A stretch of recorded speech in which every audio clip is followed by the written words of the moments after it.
کائنات میں ایک حد ہے،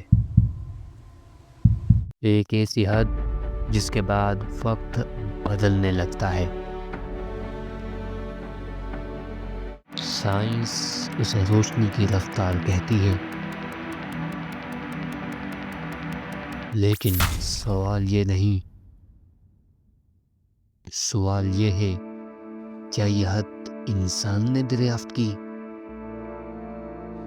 یا اسے بہت پہلے اشاروں میں بتا دیا گیا تھا؟ ایک دن 1000 سال کے برابر، اتفاق یا حساب؟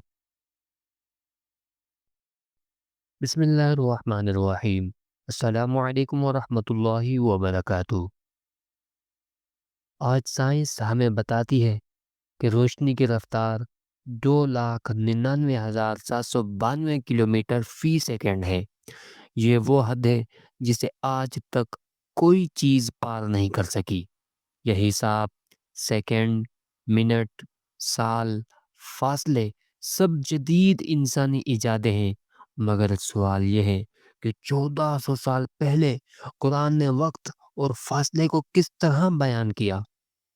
قرآن پاک میں اللہ تعالیٰ فرماتا ہے یدبر الامر من السماء الى الارض ثم يعرج الیہ فی یوم کان مقدارہ الف سنۃ مما تعدون، یعنی وہ آسمان سے لے کر زمین تک ہر کام کی تدبیر کرتا ہے، پھر اس دن بھی جس کی مقدار تمہاری گنتی سے 1000 سال ہوگی، وہ انتظام اس کی طرف رجوع کرے گا۔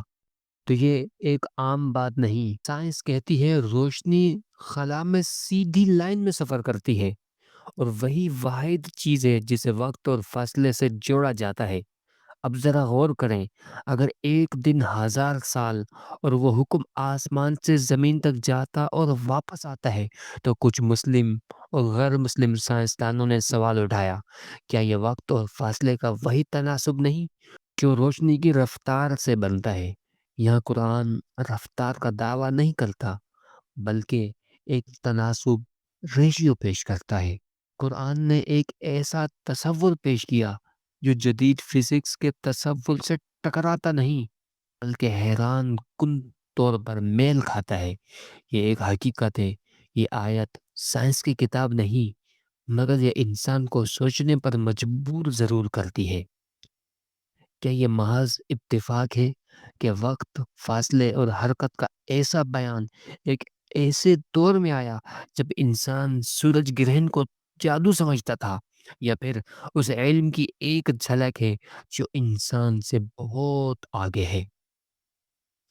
نہ نیوٹن تھا، نہ آئنسٹائن، نہ گھڑی، نہ کیلکولیٹر، یہ الفاظ آئے خاموشی سے، بغیر شور کے، بغیر دعوے کے۔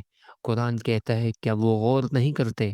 یہ ویڈیو سائنس کو جھٹلاتی نہیں ہے، یہ صرف ایک سوال چھوڑتی ہے، کیا یہ سب محض اتفاق ہے، یا پھر ہم حقیقت کو صرف تب مانتے ہیں جب وہ ہمیں اجازت دے؟